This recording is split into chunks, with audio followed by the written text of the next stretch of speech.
So we are going to talk about this acid-base reaction. So whenever an acid and a base react together, the chemical equation for it is always the same, no matter what the acid or the base is. So here you can see that hydrochloric acid is reacting with sodium hydroxide and producing sodium chloride and water.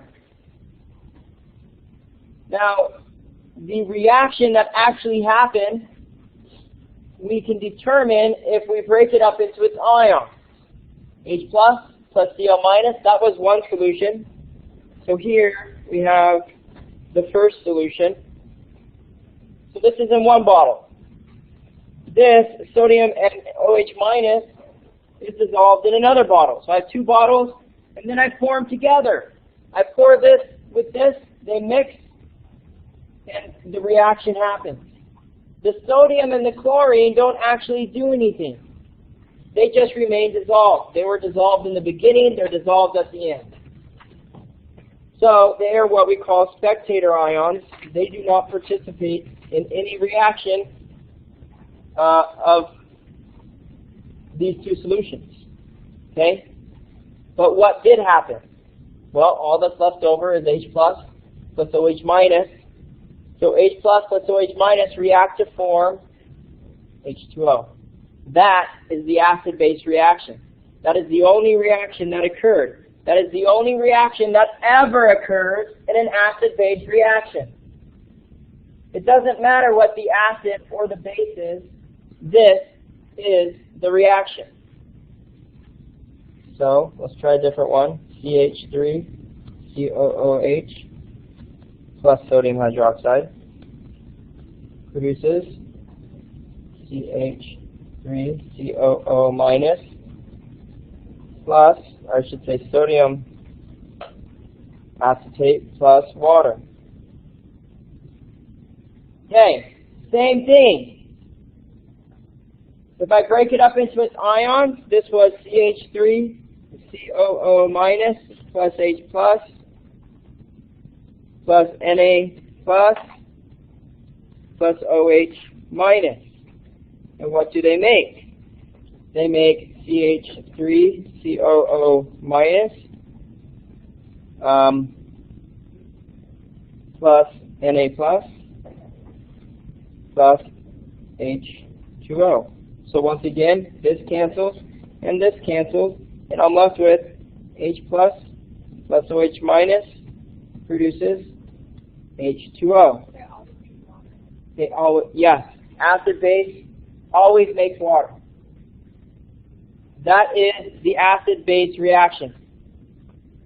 Okay? Always. Doesn't matter, like I showed you, it doesn't matter what the acid is.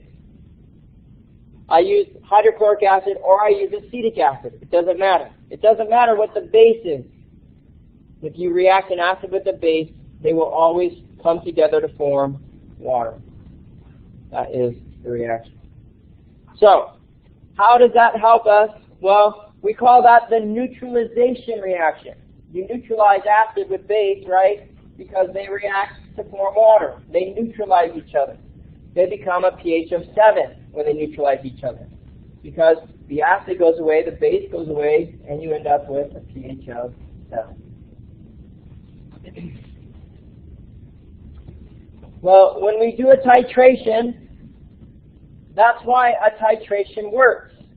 So some of you did this in the lab where you took an unknown acid. We used vinegar in the lab. We didn't know the concentration of the acid in the vinegar. So we determined it. Well, how did we determine it? Well, we titrated it with a base. So in the burette, you would have a base. It would be of a known concentration, 0.1 molar, let's say. This 0.1 molar base is going to be used to titrate this unknown acid. So there is a very specific number of moles of acid, of H plus, that are in this solution right now. And once I add the exact same number of moles of this base as there are moles of this acid, this solution will become neutral. Right? it will become neutral because all the moles of the acid have reacted with the moles of the base, and there are no more any moles of acid or base. It is a neutral solution. We neutralize them. That's why titration works, because once I reach what's called the equivalence point, that means there's no more, the acid and the base have neutralized each other at the equivalence point, because that's when the moles of the acid equal moles of the base. When the moles of the acid are equal to the moles of the base, I have reached my equivalence point. Now, how do we know when we've reached that point? Well, we use an indicator. So an indicator that will turn, in our case, we use the pink one, that turns pink once we've reached that midway point between acid and base. We could keep going and it keeps getting pinker and pinker and pinker. Okay? We could do that, but once you hit it, the very first time you hit that equivalence point, it will turn the solution pink and you stop the titration. Because now the moles of the acid are equal to the moles of the base that you added to it. So a titration is trying to determine the concentration of something that is unknown, either an unknown acid or an unknown base. I don't know what the molarity of this acid is.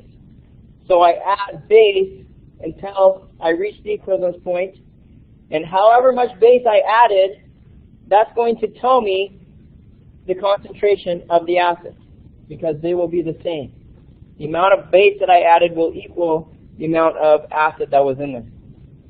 Okay? At the equivalence point. Now, if I'm not careful, I keep adding drops, I overshoot the equivalence point, and now I don't know what the molarity of this is because it can only be calculated from the amount of this I added. So I have to be careful. I have to take one drop, goes in, you swirl it, and it goes pink. And then you know you're done. Okay? Some people they really got into this in the lab. They were trying to make it so light pink that you had to use a piece of paper behind it and shine light on it just so you could see it's pink. Okay. But anyway, that's when you know you're done. Okay? That's when you know you're done. So here's some indicators. We used phenolphthalein. That gave us a good indication of when it went from acidic to basic. Okay? It turned pink. Okay. So let's look at an example here. Oh, before we do, let me write this equation. So moles, in a titration, the moles of the acid equal the moles of the base. You're at the equivalence point. Okay? Now, the molarity equation is moles over liters, but I'm going to say volume. Okay? Moles per liters, volume. So if I want to solve for moles, moles are equal to molarity times the volume. I bring the volume up. That's what the mole is equal to. Moles are equal to molarity times volume. So I can develop an equation here. The molarity of the acid times the volume of the acid, which are the moles, are equal to the molarity of the base times the volume of the base, which are the moles of base. This should look familiar. Where have we seen an equation like that before? 6. Dilution equation, right? Because in a dilution, the moles of the initial solution are the same as the moles of the final solution. So we get the same equation. So here I want to determine the molarity of the acid. So all I have to do is know the molarity and the volume of the base that I added and divide by the volume of the acid that I titrated. And that will determine the molarity of the acid. So molarity of the acid is equal to, I'm not going to fit it here, molarity of the base times the volume of the base divided by the volume of the acid. Okay? All right, let's look at an example.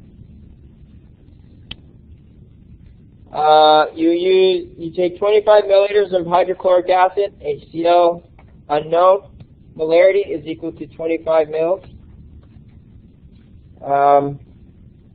Sodium hydroxide, 35 mils, and it's 0.1 molar.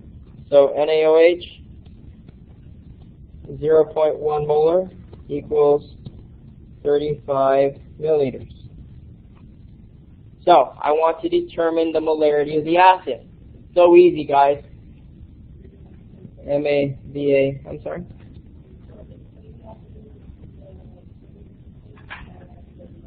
It doesn't matter because the ratio will be the same. And I'll show you why here. Okay, the molarity of the acid equals 0.1 molar, which is the concentration of the base, 0.1 molar sodium hydroxide, times 35 milliliters, which is what we took, divided by 25 milliliters. Okay?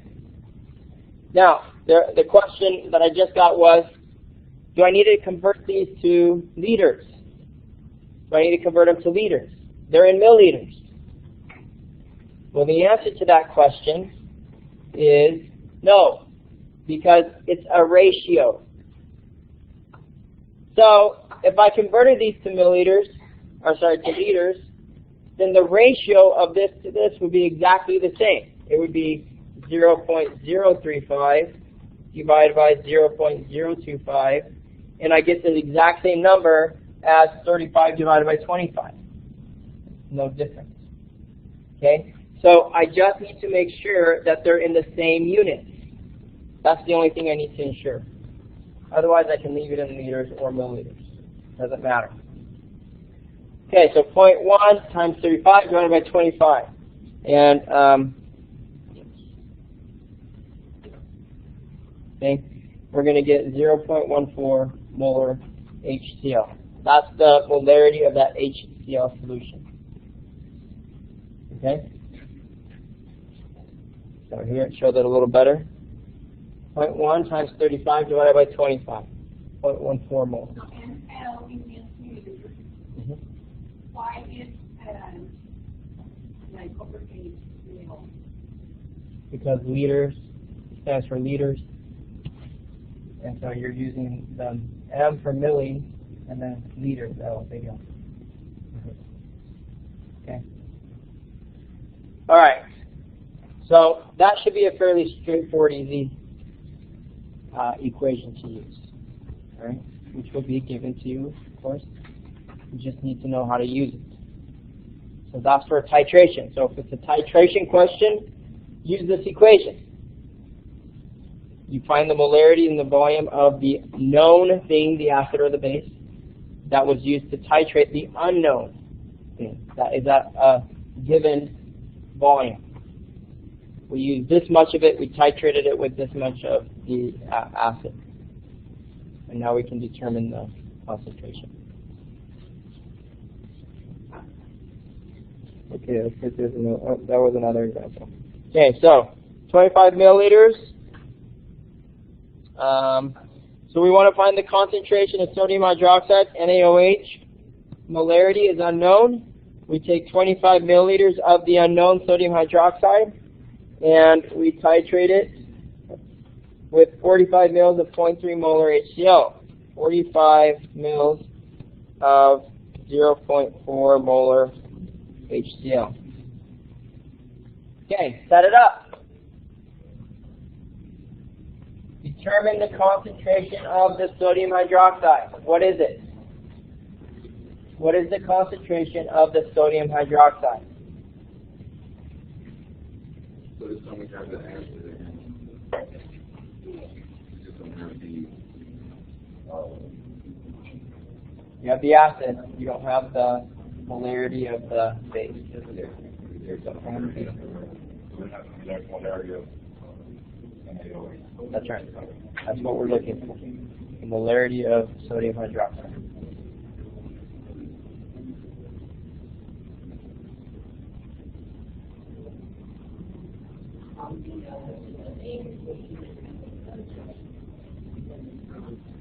Well, if it's OH, If it's OH, you would know it's a, well, it's a base. Okay? If it's something that starts with a hydrogen, that's most likely an acid, because it donates that hydrogen. So things that start with hydrogen are usually acids.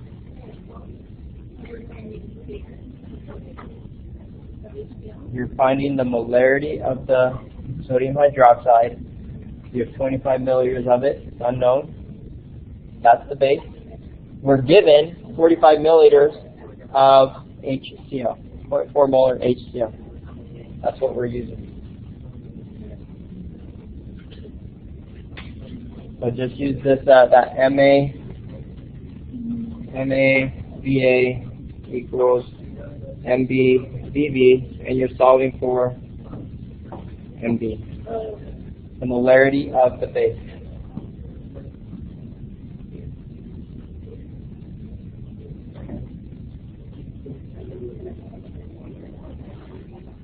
Okay, what did you guys find? 0.54?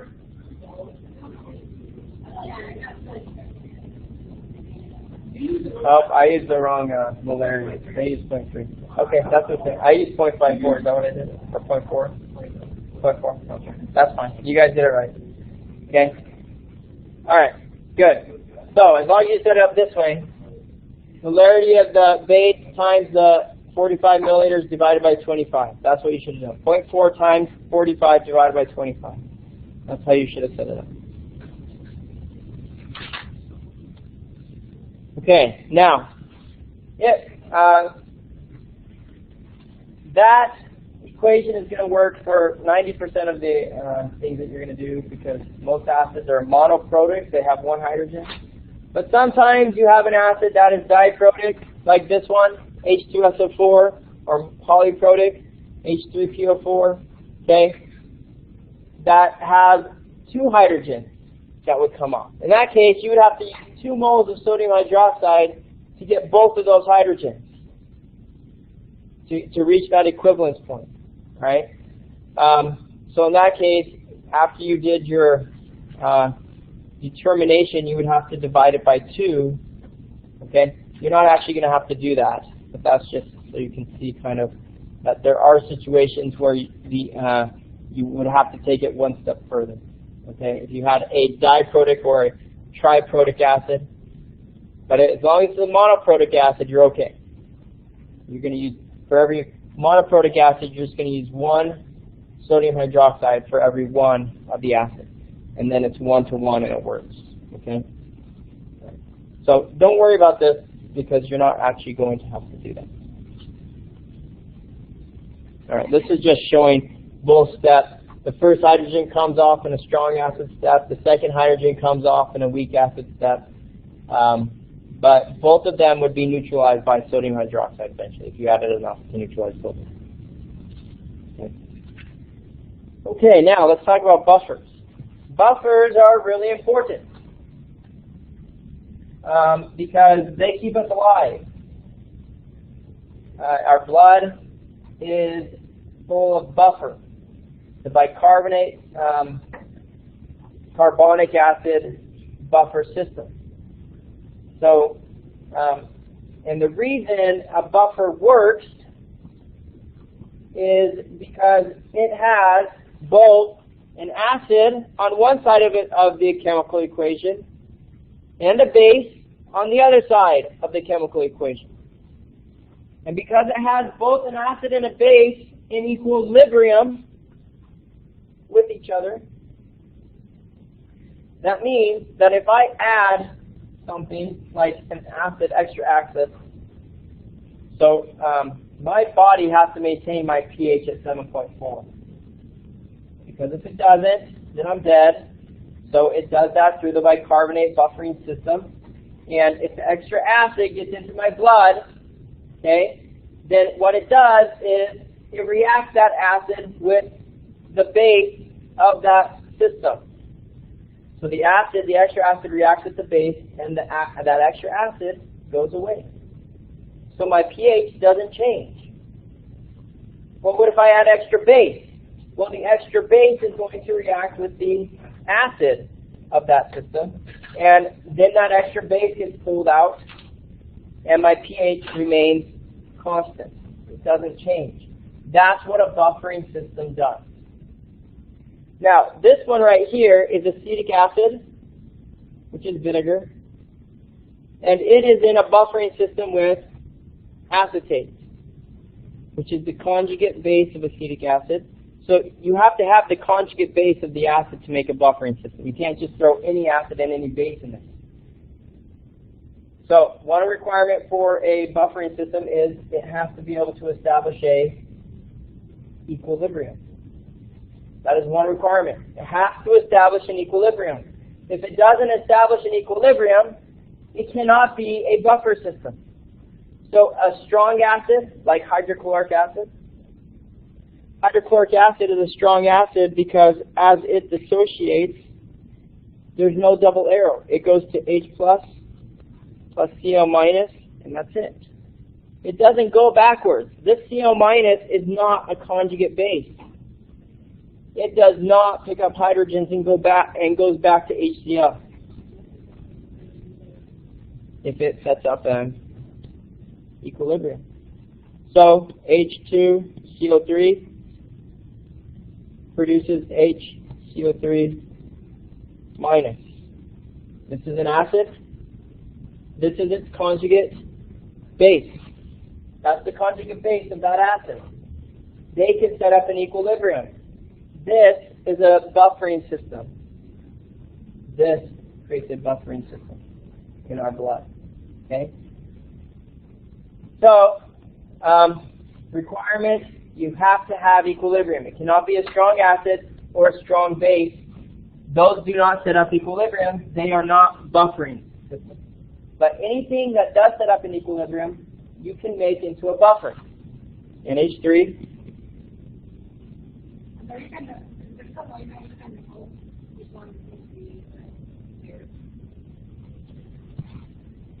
If it says what is the conjugate acid or conjugate base, then you would simply look at this and I say, what is the conjugate base of this? Just remove a hydrogen to find the conjugate base.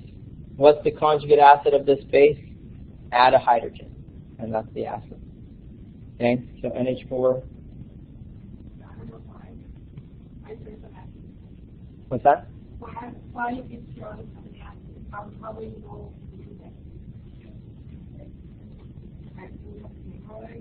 No, you don't have to really memorize them. It will usually tell you in the question, if it's about a buffer, it's going to say, it'll probably say something like this. Okay?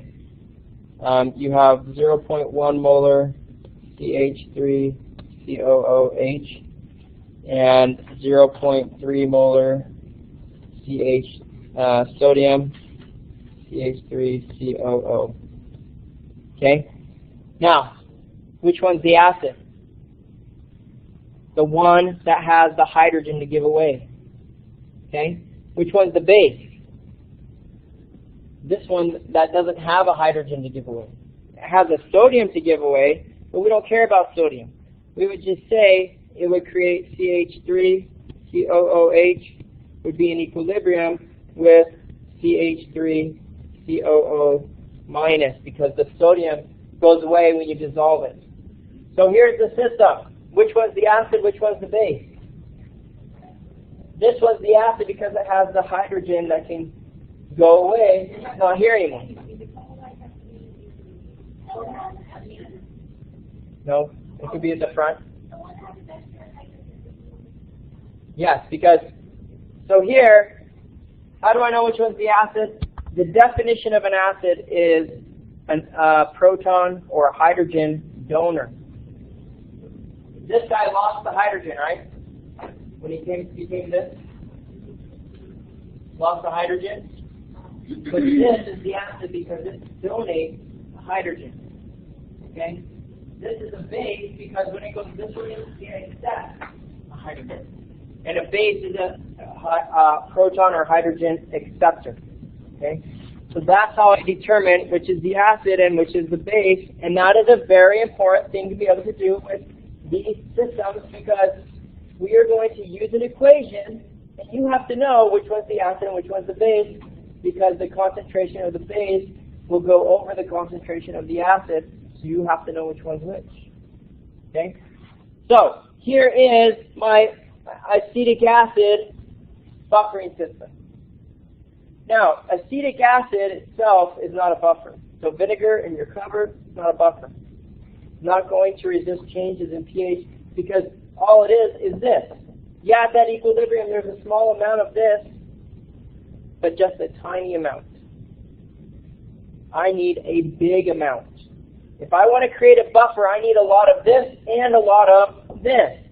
Because if I'm going to resist changes to my system, I have to have significant amounts of acid and base on both sides of the reaction. So if I take some sodium acetate and I dump it into vinegar, now I've created a buffer. Because I'll have a significant amount of soda, of the acetate and of the acetic acid in the solution now. So what happens when I add base, OH minus? So I drop some sodium hydroxide in there. What is it going to react with? Is it going to react with this or with this? The sodium hydroxide is a base. OH minus is the basic ion. So what is it going to react with? With the acid. So if I have a significant amount of this, which I do, I have 0.1 molar. So as long as I don't add more than 0.1 molar base to this solution, this will be able to buffer out whatever I add. So I add something like 0.005 molar base, and it buffers it out. It gets rid of it. It converts it all into acetate. What if I add acid? What is the acid going to react with? It's going to react with this, with the acetate. So I add H+, it reacts here, and it converts it into this. It gets rid of it. That's the buffering system. That's how it works. And it works through the Chatelet's principles. If I increase the concentration of something,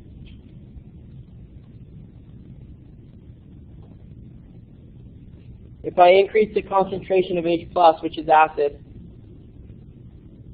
which way does it shift? It shifts away. It shifts away from it. To the left in this case, but what if it was over here? Okay? So it shifts away. If I decrease the concentration of something, which way does it shift? Towards it. Okay? That's Le Chatelet's principles. That's Le Chatelet's principles. That's how a buffering system works. It's through Le Chatelet's principles. Because it reacts, it shifts the equilibrium this way. And it gets rid of all that extra stuff you added. Okay? And maintains the pH constant. So, when we are calculating, here we go.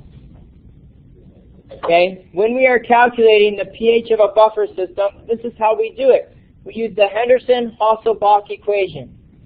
The Henderson-Hasselbalch equation in this case for acetic acid is pH is equal to, and I'll rewrite this, the pK plus the log of the ratio of the base over the acid.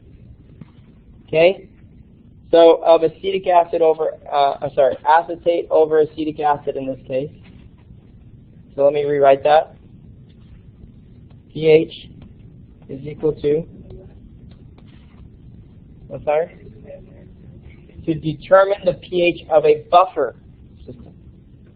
pKa plus the log of the base over the acid. So this is why you have to know what the base is and what the acid is, because the base concentration goes on top. The acid concentration goes on the bottom. Okay, now let me ask you this question. What do you think that means? What is the pKa?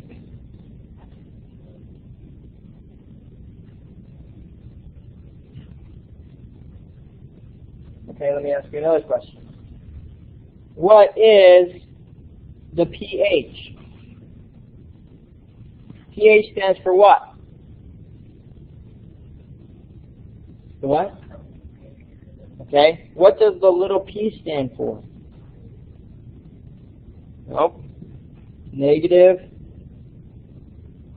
log of the H plus ion concentration. So what do you think the pKa stands for? The negative log of the Ka. So the pH is the negative log of H plus, the pKa is the negative log of Ka, the pOH is the negative log of the OH minus ion concentration. So that little p, that just stands for the negative log of. Okay? So the Ka is a number that's given to you. It's the constant. It's the equilibrium constant. So equilibrium constants are determined by products over reactants. Okay? And you can determine the Ka, the acid equilibrium constant, Ka. Now in this case, for acetic acid, Ka is equal to 1.8 times 10 to the negative 5. That's the Ka of acetic acid. So it is a constant that is given to you. What do I need to do to that constant to be able to use it in that equation?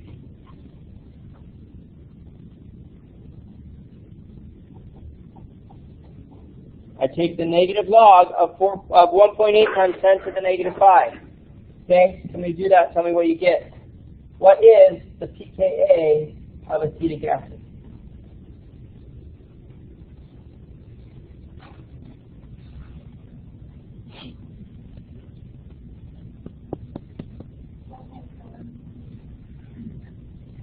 pKa is equal to 4.74 for acetic acid.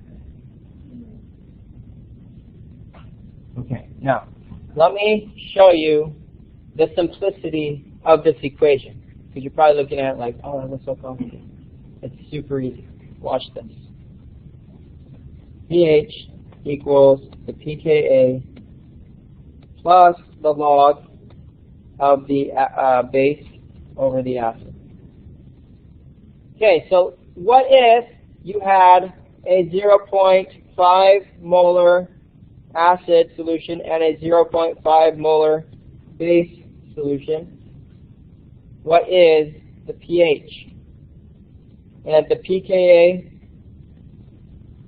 is 4.74. So for acetic acid, this is an acetic acid buffering system. I have 0.5 molar acetic acid and 0.5 molar acetate. What is the pH? Well, somebody take this. What happens when I put this into my equation? Base over the acid. What's that ratio become? 0.5 divided by 0.5. 1. Now, somebody take the log of 1. What do you get?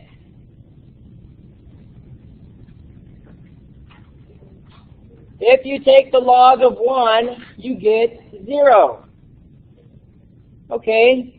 So if I take the log of 1 and I get 0, then this whole term goes away. And the pH equals what? 4.74.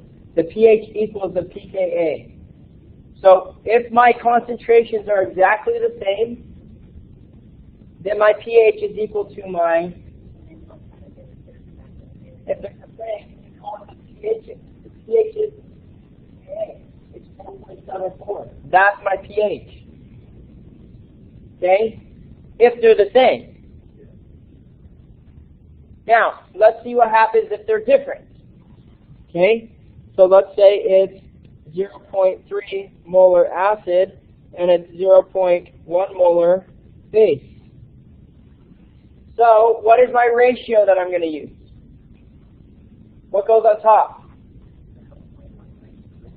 0.1 on top divided by 0.3. Take the log. 0.1 divided by 0.3. Take the log of it. Is there a negative? Is it negative or positive? It's negative. Negative. Okay. It's a negative. So I need to take pH equals 4.74 plus a negative 0.477, which simply means 4.74 minus 0.477. So do that. What's the pH here? 4.27. Okay. The pH dropped, right? Is that what we'd expect it to do if we add more acid than base? Yeah.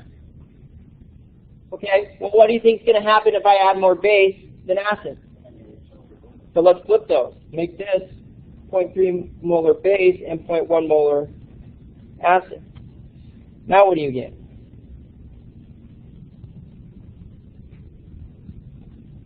Three 0.3 divided by 0.1.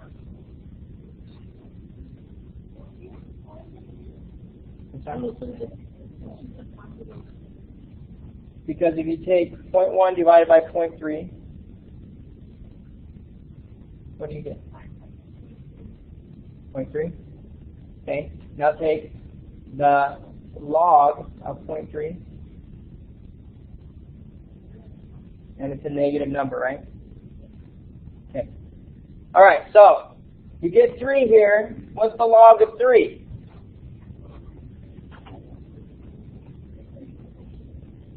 So do log 3, enter. What do you get?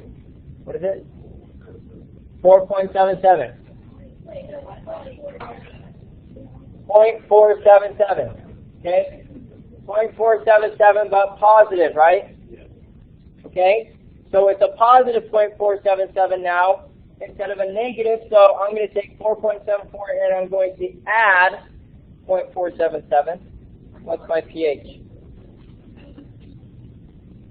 pH equals 5.22. Okay? That's because I have more base than acid, so the pH goes up. Alright? So, you see how easy this equation is? It's not difficult. Okay?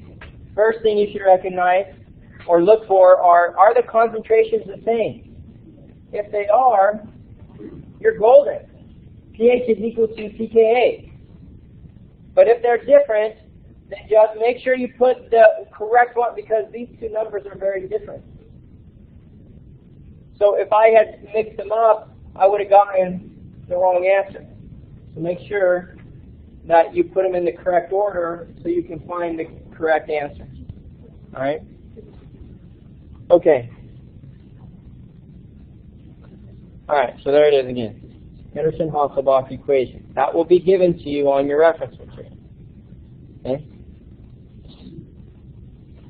Okay, last thing is oxidation reduction.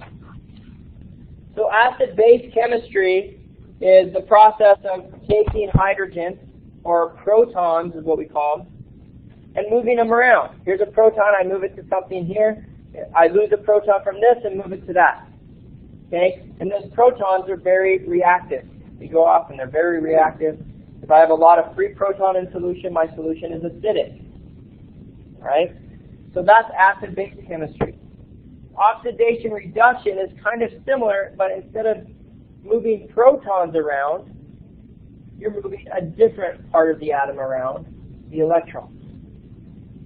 So oxidation reduction is simply the movement of electrons from one thing to another thing. So here we see sodium. Sodium is a metal.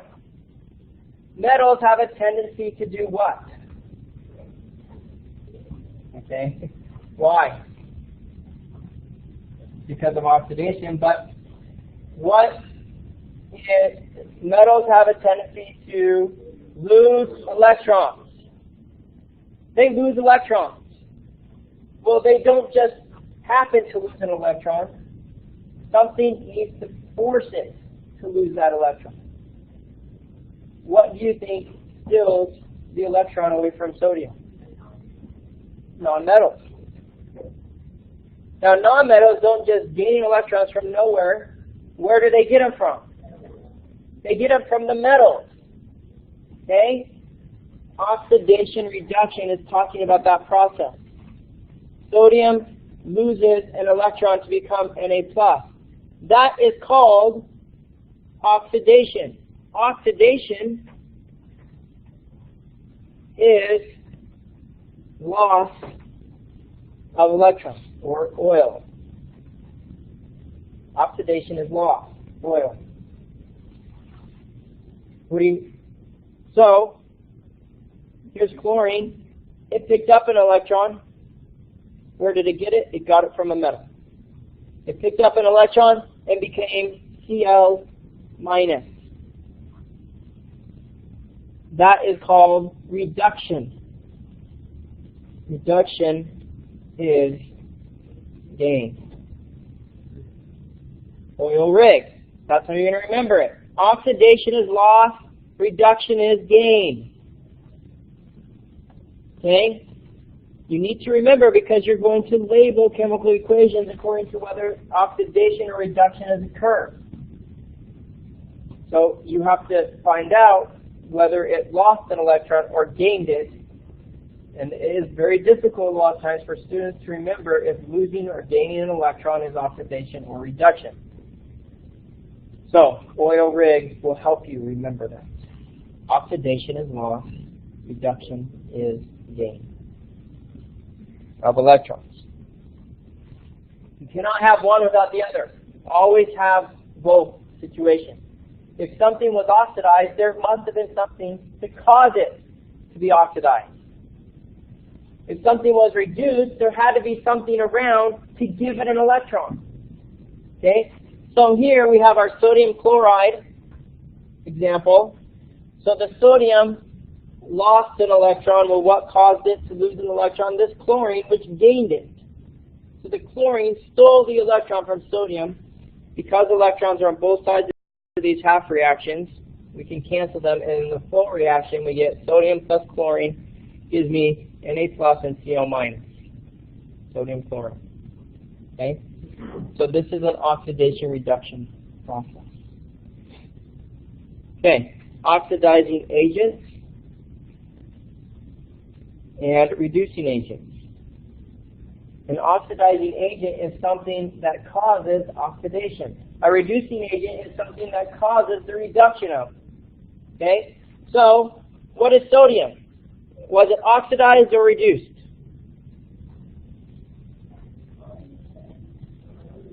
It was oxidized. Oxidation is loss.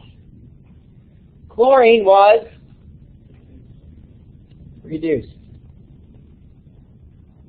Well, what caused sodium to become oxidized?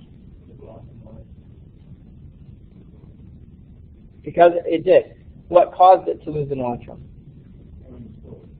Chlorine. So chlorine is the oxidizing agent. It's the oxidizing agent. Well, if chlorine was reduced, what caused chlorine to become reduced? Sodium is the reducing agent.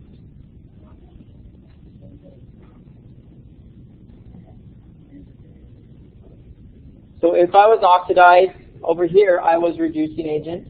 If I was reduced, over here I am the oxidizing agent. Okay?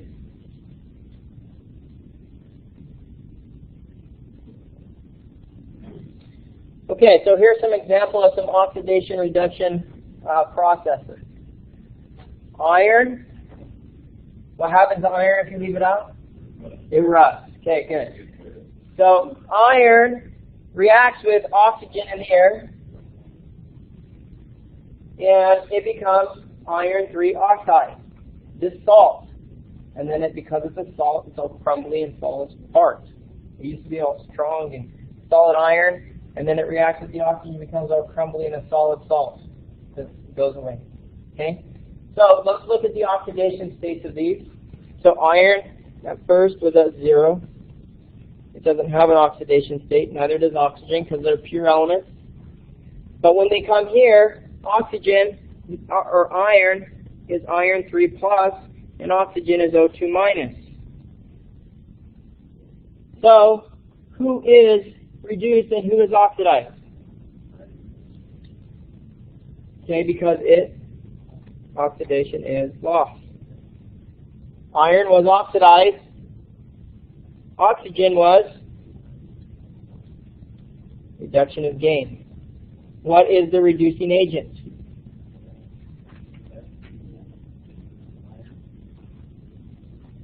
What is the oxidizing agent? Good. So oxygen is an oxidizer.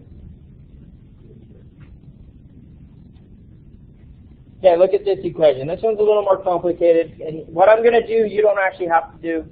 Okay, so don't worry about it. I'm just going to do this to show you what's happening. Okay? But the main idea is that oxygen is added to this. So it has become, carbon here has become oxidized by adding those oxygens. Okay? So oxygen is at a 0 oxidation state because it's an element. This carbon right here, well, if I find the oxidation state of hydrogen, it's +1, and I have 4 of them, so that's +4 for the hydrogens. That means carbon is a -4 on methane here. Carbon has a -4 oxidation state right here. But when I come over here, oxygen has a -2, and there's 2 of them, so that's a -4. So that gives me a +4 carbon. What happened to the carbon? It went from a -4 to a +4. To do that, it had to do what? Was it oxidized or reduced? Did it gain electrons?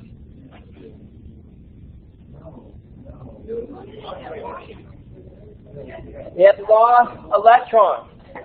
Carbon lost electrons, right? It had 4 electrons here, right? It had 4 extra electrons. It got rid of all 4 of those extra electrons, and then it got rid of 4 more. How many electrons did carbon get rid of? 8. It loses. So carbon is oxidation is lost. Carbon was oxidized.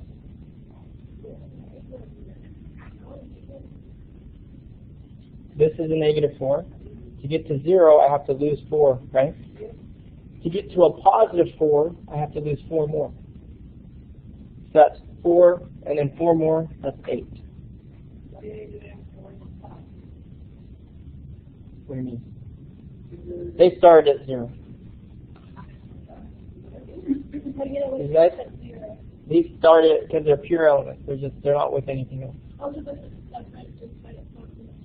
If it's like this, then I have to determine the charge. But you guys don't have to actually determine it. I'm just showing you. I'm just showing you what's going on here. Okay? So carbon lost 8 electrons. How many electrons were transferred to this oxygen? 4. Because it went from 0 to a -2, but there's 2 of them, so 2 of those oxygens pick up 4 of those electrons. Where are the other 4 electrons? Well, we have an oxygen here, -2, plus another oxygen because there's 2 waters, another -2. That's 4 more, that's 8 electrons. The electrons don't disappear, they're just transferred from one place to another place. That's oxidation reduction. And you can follow those electrons. You guys don't have to do that. Okay. I don't want to freak you out, I'm just showing you that that's the process of oxidation reduction. This kind of thing would be more on your level. That could be maybe more of what you would be expected to do, not this. Okay. Bleach is an oxidizing agent. Okay? Sodium hypochlorite. it goes around and oxidizes things. Meaning it gives electrons to things. It gives away electrons. Okay?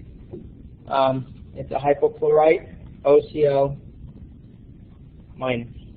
It gives away electrons. So it's an oxidizing agent. And that's why when you use bleach, it strips the color away from things. Because it's an oxidizing agent. That's what happens. Okay? Biological processes like respiration. Respiration is an oxidative reductive process.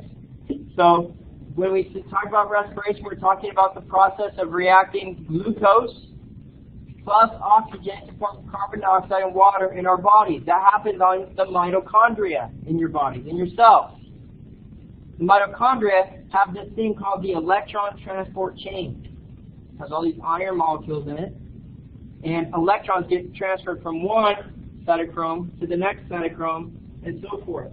And it just goes down the electron transport chain. That electron, that's oxidation reduction, right? Passing electrons, that's oxidation reduction. And then you have the final electron acceptor, the oxygen, that forms the water at the end. Okay? And that's a process of producing energy in our body. We do that. It's a very good way to make energy. Okay? So these oxidative reductive processes are very important to us.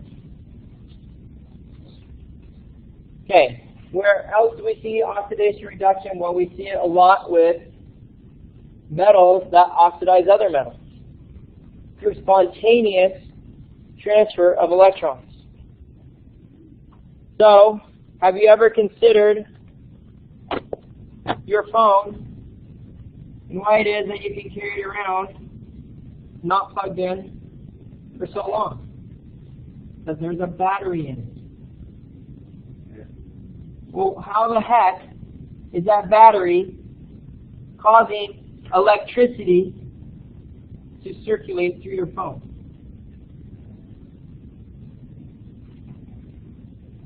Oxidation reduction. Oxidation reduction is the process of the passage of electrons. And it will do it spontaneously if you have something that has a greater potential for electrons than another thing. It will strip the electron away. And if there's a wire connecting those two metals, then the electron will pass through the wire. And you are conducting electricity along that wire, which is powering your phone. Okay? Like this process. Zinc plus copper. I take zinc, and I add copper, aqueous copper. This is dissolved copper, ions. And copper will have an affinity for the electrons. The zinc will give them away. So who's the oxidation? Okay, let's go over here. What was oxidized? What was reduced? Good. Oxidation is loss. Reduction is gain. Zinc lost electrons, became zinc 2+. Copper gained electrons, went from 2 positive to 0, right? So it had to gain electrons to do that. So in your batteries, you have metals that are doing this. Okay? As one of them was aqueous, it will cause the other one to become aqueous and then precipitate as a solid.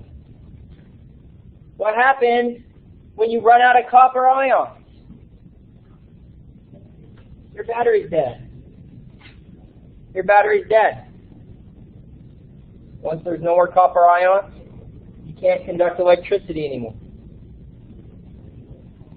Okay? So you do a reverse oxidation reduction process called electrolysis and make it go backwards. But that is not spontaneous, right? Because I got to plug it into the wall and use the electricity in the wall to force this backwards. Okay? And then I unplug it and it goes forward again. Okay?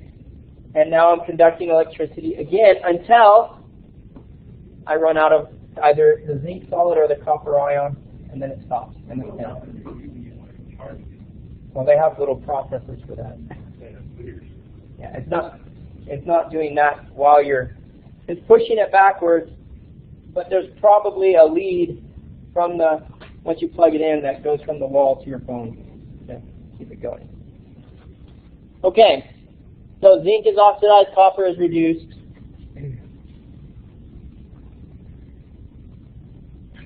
So here you can kind of see that process. Here is, so this is a copper solution. Copper 2+ ions all over the solution. You put a piece of zinc metal in here, and they will trade places.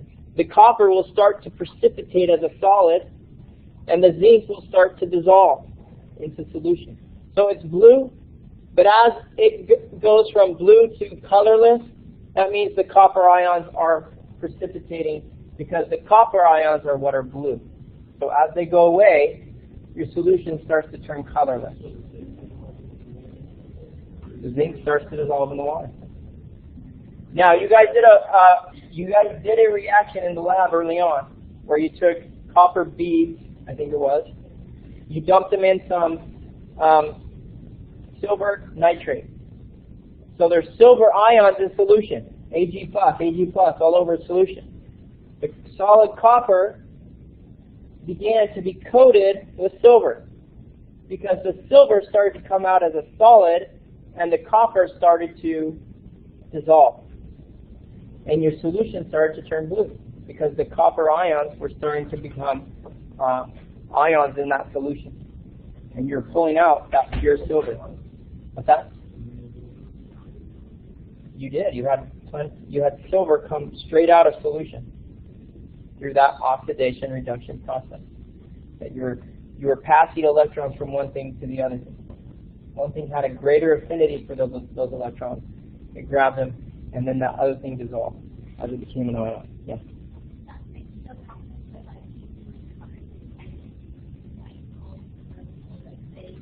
I don't know. I don't know that process. White gold to rose gold? I don't know. Oh. I don't know. Maybe. I would say there's a good chance that that's part of it. Yeah. I've never looked at that process. But I would say there's a good chance that that's part of it.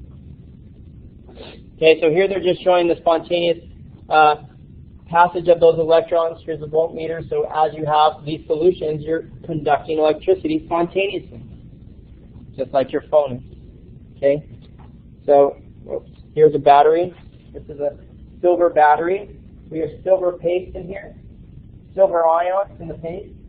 You have the zinc container on the outside, and it is causing electricity to pass through this battery. As you connect it to something, of course, because the silver has to go from here, the electrons have to travel back. So you have to finish that loop for them to do it. But if you do, then they will pass electrons to them as you connect them. In electrolysis, like we said, is that process of causing it to go backwards, like rechargeable batteries. Okay?